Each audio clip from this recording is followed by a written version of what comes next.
Ahora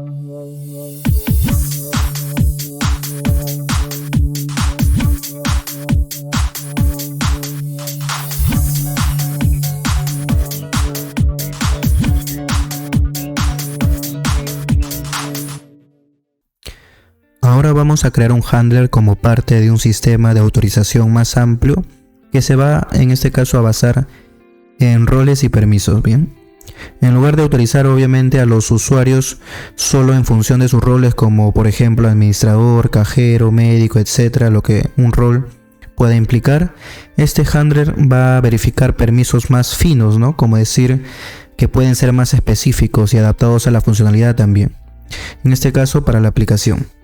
Bien, entonces voy a comenzar creando aquí en la parte de la infraestructura.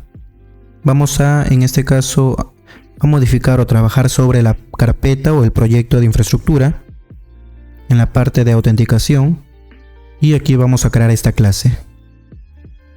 En este caso se va a llamar como permission authorization handler. Bien, ahí está. Aquí vamos a modificar o configurar diferentes servicios, digamos, o flujos de validación también quizá.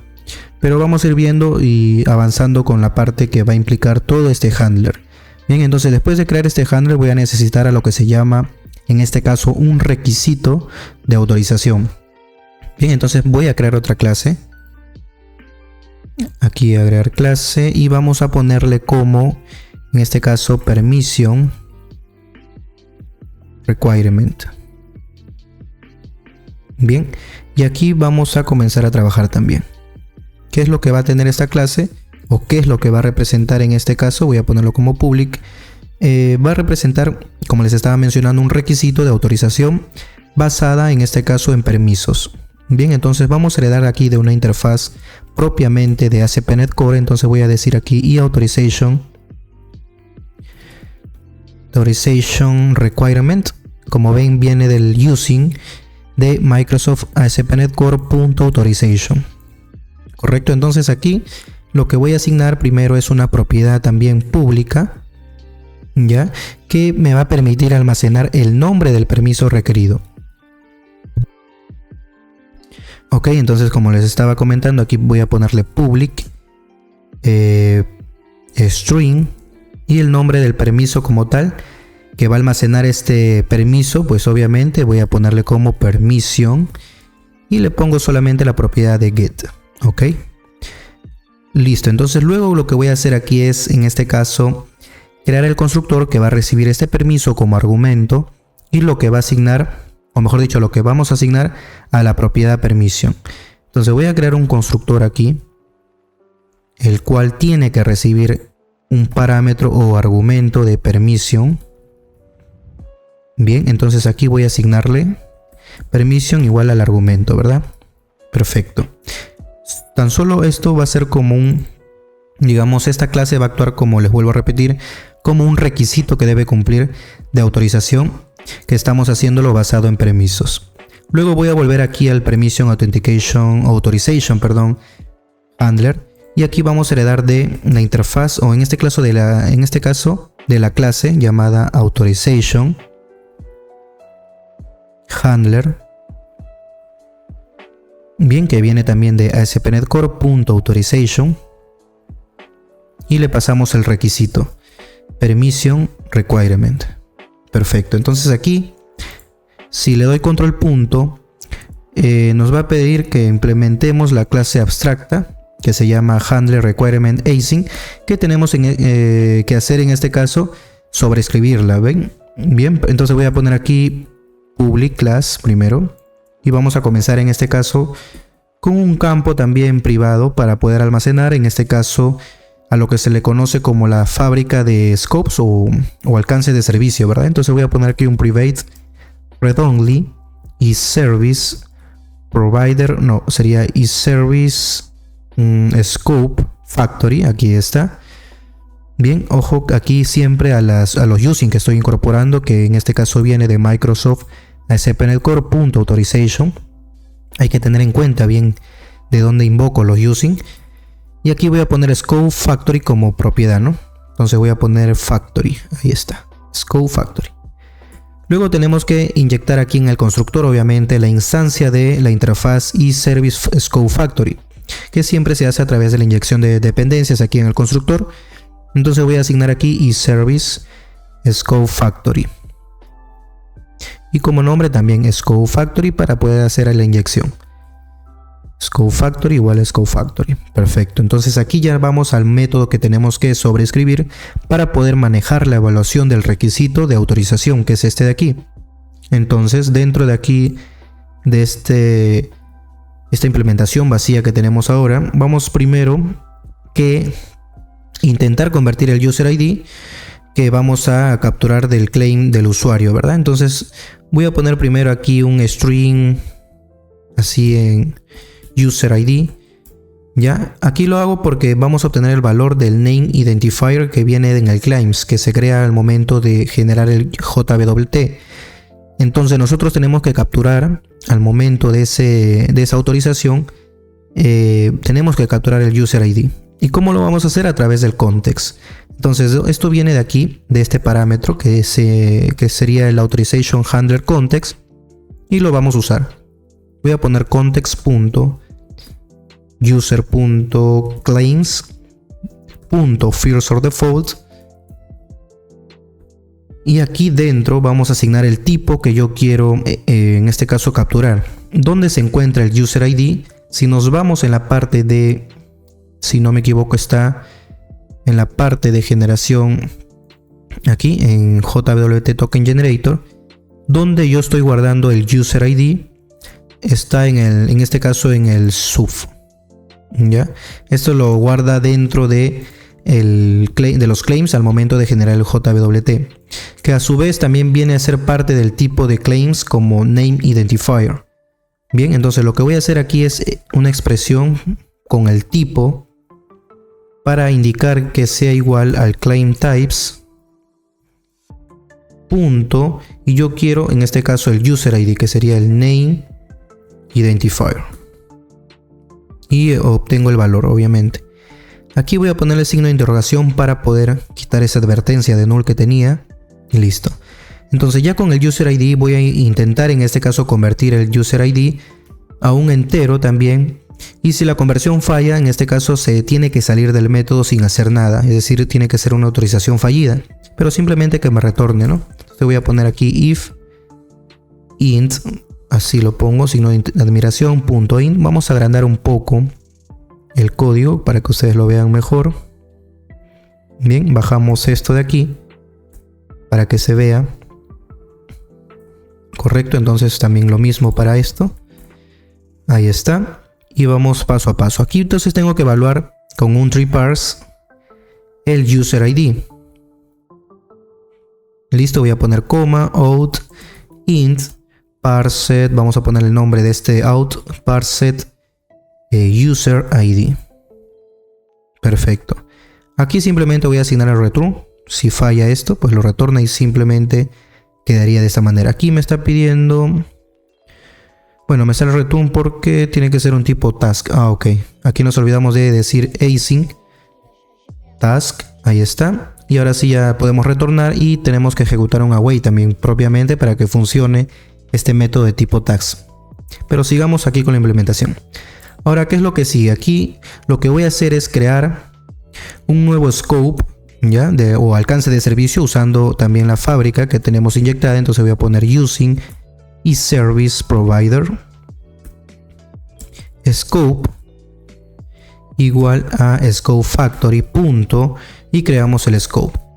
Entonces aquí lo que tengo que hacer es usar un servicio aquí que me está diciendo ok, ya, eso no hay problema, lo vamos a ir resolviendo, pero aquí lo que necesito es que a través de esta nueva instancia del scopes tengo que consumir un servicio.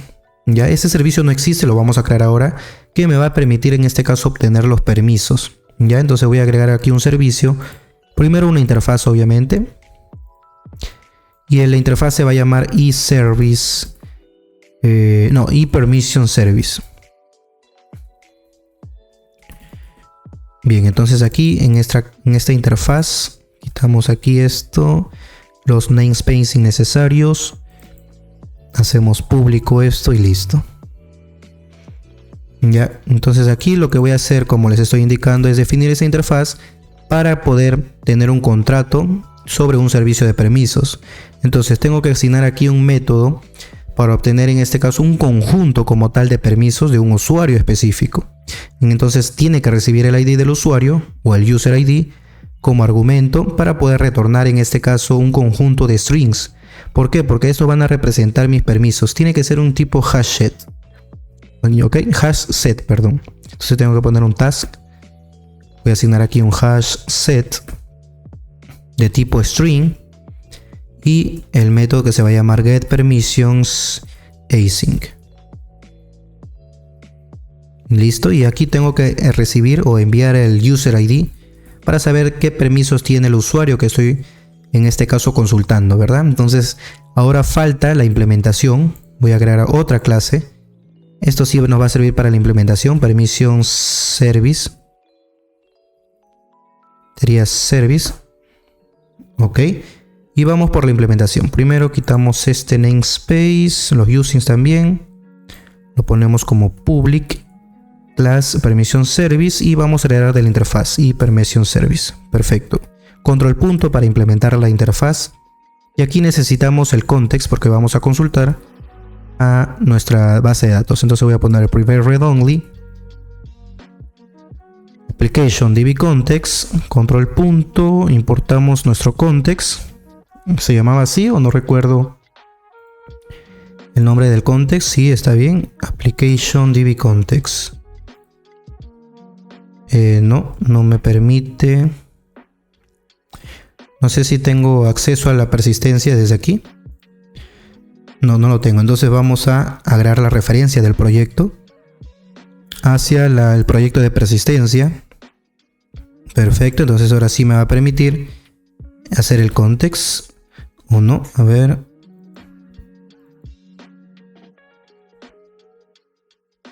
Ahora sí aparece. Bien, entonces ponemos el nombre del context aquí y tenemos que inyectarlo en nuestro constructor. Entonces voy a generar un constructor con este parámetro y quedaría de esta manera. Ahora, lo que voy a hacer aquí es implementar entonces este método, ¿ya? Para poder recuperar los permisos asociados a un usuario. Entonces lo que voy a hacer aquí, es hacer la misma consulta, ¿no? En este caso a través de Dapper, using var connection igual a context.createConnection, bien, para abrir en este caso o crear la conexión con nuestra base de datos, ¿no? Entonces voy a poner aquí ya el query que voy a hacer la consulta. Voy a hacer un query directamente aquí que ya lo he venido trabajando, o mejor dicho probando, pero ya luego lo vamos a revisar también en conjunto. Entonces lo que voy a hacer aquí es poner un select. Vamos a ordenarlo de esta manera. Select de qué.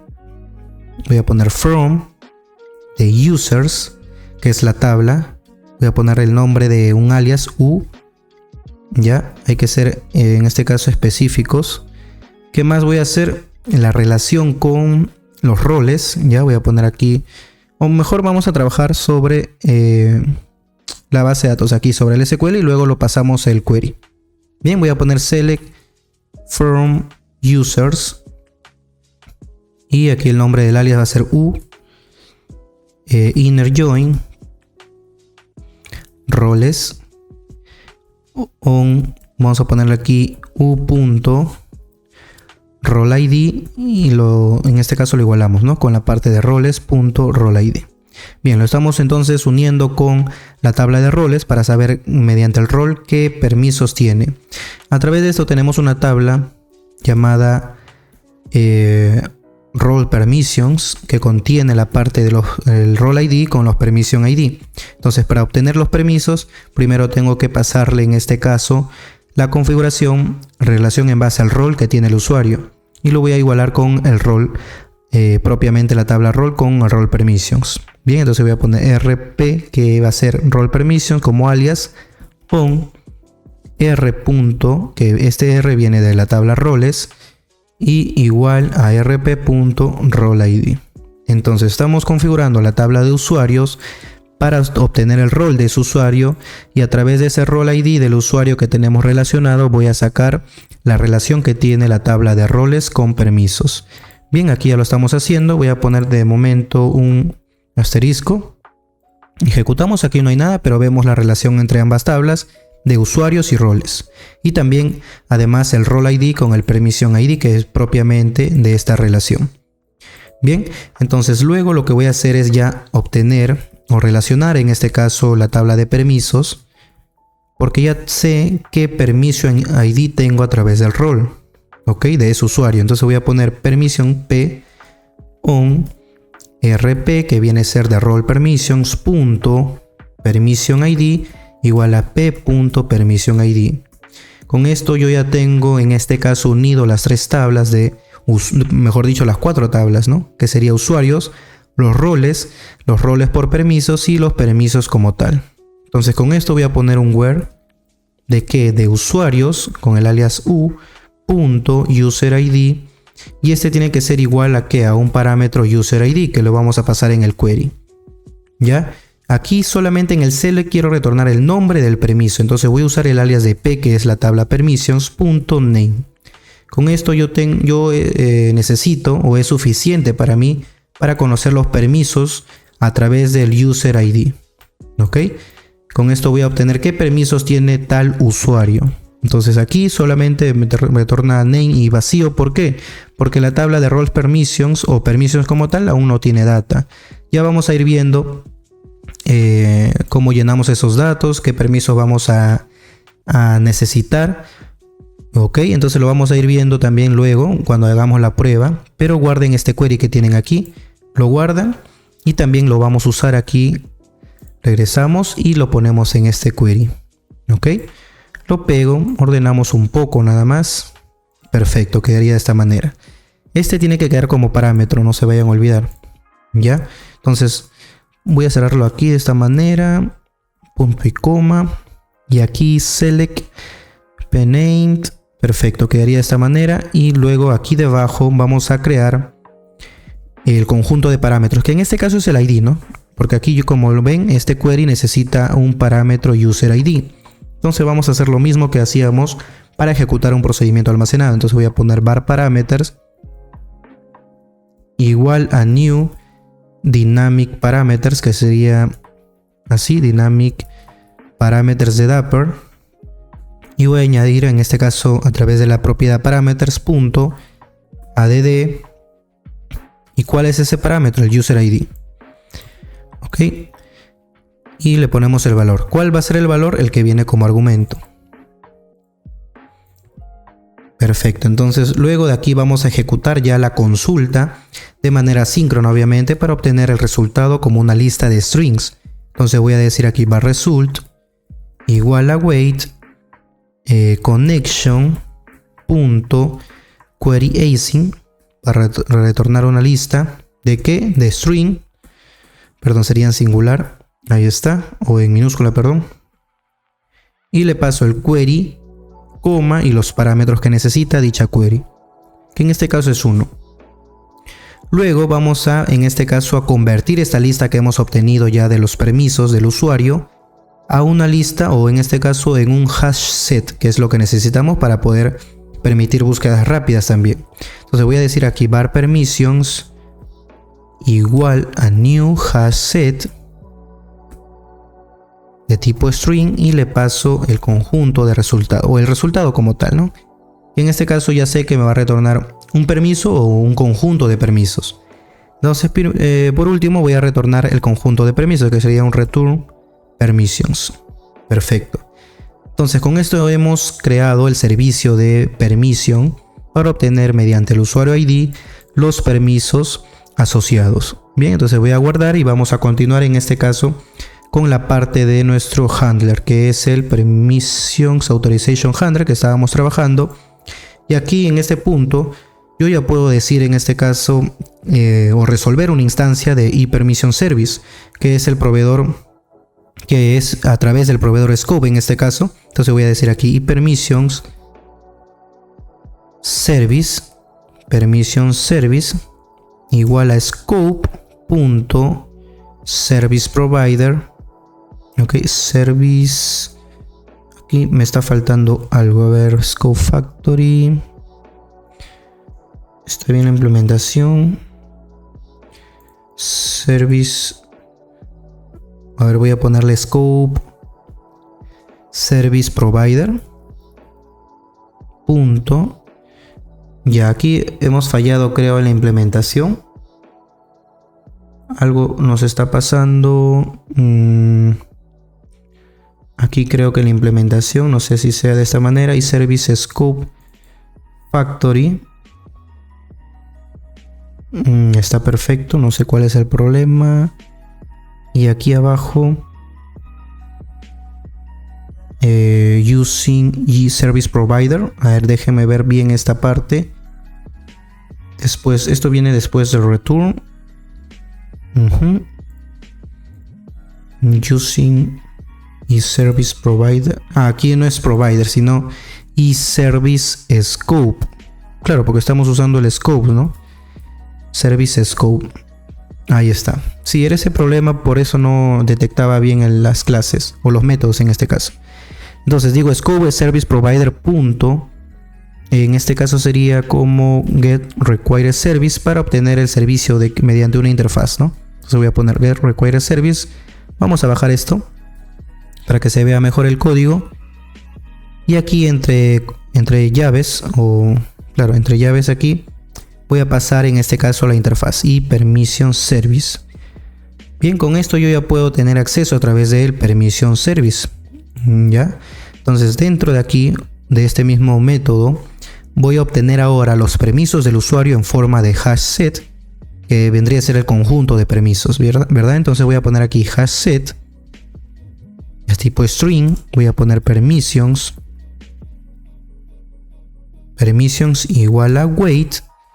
Y a través del servicio de permission service que yo tengo arriba, ok, voy a decir punto get permissions async. ¿Y qué necesita este método? Necesita solamente el ID. Entonces, ¿de dónde voy a obtener ese ID? De este parser user ID que ya tiene en este caso convertido el usuario que hemos detectado, o el user ID que hemos detectado en el claims. Ok. Entonces le estamos pasando aquí y con esto ya va a ser la consulta de manera interna hacia la base de datos también, con la parte de este query que tenemos aquí. Ya, este query todavía me retorna, como ven, ningún permiso porque no hemos agregado data, pero ya lo vamos a agregar cuando vamos a probar. Bien, entonces con esto ya tengo ejecutándose y teniendo el hash set en strings de los permisos, ¿no? A través del servicio que hemos incorporado y ahora lo estamos invocando. Luego de esto vamos a verificar si el conjunto de permisos contiene el permiso requerido, porque con esto yo puedo validar si el usuario tiene ese permiso y me permite o me debe permitir en este caso seguir con el flujo de la aplicación, que es consultar a los endpoints. Entonces voy a decir aquí if permissions punto contains, si contiene un permiso que lo vamos a sacar del requirement, del requisito, punto permissions, si contiene al menos el permiso que estamos pasándole, entonces quiere decir que el context, ¿okay?, es satisfactorio, es success. Y le paso el requirement. Ahora sí. Listo, entonces si en este caso si el permiso no existe, no hace nada y obviamente la autorización va a fallar, ¿no? Pero si contiene, me va a retornar un success. Entonces guardamos. Con esto tendríamos la parte de la autorización por permisos completo. Ya vamos a ver cómo funciona. Lo vamos a ir poniendo también el punto de interrupción. Pero antes voy a seguir con la configuración. En este caso necesitamos que tener una clase como proveedor de políticas en este caso para poder tener la autorización de manera predeterminada también. Entonces, ¿qué es lo que nos falta aquí? Voy a agregar una nueva clase aquí en esta carpeta de authentication en el proyecto de infraestructura, que va a actuar como una extensión en este caso. Ya, entonces lo voy a denominar como permission authorization policy provider.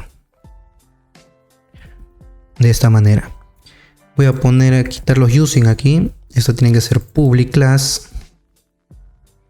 Y aquí vamos a asignarle, en este caso, hay digamos una política por defecto de ASP Network, que sería el default. Si no me equivoco, es authorization policy provider, este de aquí. Ya viene de Microsoft ASP.NET Core.authorization. Y nos va a permitir implementar, a ver, ¿qué nos pide? Generamos el constructor. Ahí está. Vamos a quitar esto un momento. Y como ven aquí, tenemos un constructor que llena el constructor base y pasa, en este caso, las opciones de autorización, ¿no? Que viene a ser un eOptions. Y este tiene una clase que ya es el conjunto, las opciones de autorización. Entonces necesitamos sobreescribir un método aquí que va a obtener, en este caso, una política de autorización según su nombre, ¿no? Entonces voy a poner aquí public override. Si no me equivoco, aquí vamos a ponerle get policy async, este de aquí. Como ves, es un task, entonces tengo que ponerlo asíncrono. Y aquí, ¿qué es lo que vamos a hacer? Voy a quitar esto. Primero voy a intentar obtener la política de autorización usando el método del proveedor predeterminado, que voy a hacerlo a través de authorization policy. Voy a ponerlo así para evitar los nulos. Policy igual a wait a través del base punto get policy async y le pasamos el policy name. Bien. Luego vamos a decir, si se encuentra una política existente con este nombre, lo vamos a retornar, porque quiero saber si existe o no. Entonces voy a poner if policy is not null, return policy. Perfecto. Entonces, si no se encuentra una política, lo que vamos a hacer es crear una nueva basada en un permiso. Entonces voy a poner aquí en return new authorization policy builder. Ok, y esto tiene que ser obviamente en tiempo de construcción. ¿Ya? Entonces voy a agregar aquí add requirements. Y mira lo que voy a hacer aquí. Voy a poner un new permissions. Y yo tengo un requisito. ¿Cuál es? La clase que yo he asignado con, en este caso, el policy name. Entonces con esto voy a añadir un requisito basado en el nombre de la política. ¿Ya? Entonces aquí debajo voy a poner finalmente el build para, en este caso, construir y retornar la nueva política de autorización, que va a ser el mismo nombre que vamos a ir retornando ya como política.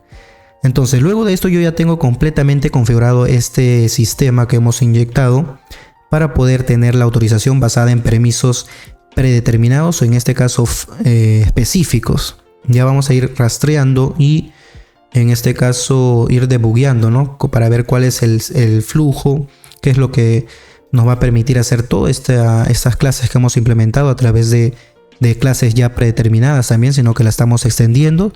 Y como ven, hemos sobreescribido varios métodos existentes. Entonces, este es el núcleo que vamos a tener, lo que vamos a hacer es obtener el ID del usuario para saber, al momento de consumir los permisos de ese usuario, saber si tiene o no ese permiso como política. Bien, entonces guardamos todo y antes de terminar este video, pues vamos a configurar los extensions aquí. ¿Qué es lo que tenemos que configurar? No aquí en persistencia, sino en extensions de la infraestructura. ¿Okay? No se vayan a confundir. Y debajo del JWT Generator voy a agregar los servicios. Punto de manera singleton. ¿Ya? Y voy a pasarle el eAutorization Handler, que es la interfaz recuerden, de ASP.NET Core. Ahí está. Coma. ¿Y cuál es la clase que va a actuar como implementación? Pues la parte de permissions authorization handler, que es la clase que nosotros hemos extendido. Listo. Para que estén más seguros, le dan control clic y les debe llevar a la clase que hemos implementado. Ahí está. Ok, voy a dejar aquí un breakpoint. Aquí, desde que inicie este requirement. ¿Ya? Para que luego en el siguiente video ya agreguemos los permisos en la base de datos y vemos y realicemos, en este caso, la validación de la autorización. ¿ok? Del permiso específico. Entonces regresamos al Injection Extensions. Otro servicio que necesitamos también es el eService de manera singleton. Y le voy a pasar el eAutorization Policy Provider con la implementación extendida que sería el Permissions Authorization Policy Provider. De nuevo aquí le dan control punto para que les lleve a la parte extendida, que es esta de aquí, ¿ok? Que hemos añadido nosotros. Y por último, ya también sin olvidarnos el servicio que hemos agregado para obtener los permisos, también de manera singleton. En este caso tendría que ser el Permission Service con su implementación Permission Service, que es el servicio que agregamos para poder obtener los permisos. Bien, ahí está. Entonces hasta aquí quedaría este video y vamos a continuar en el siguiente probando ya todo este flujo para ver si todo es correcto y ir debugueando, ¿no? Agregando los permisos por cada usuario según su rol también, y vamos a validar la autorización como tal.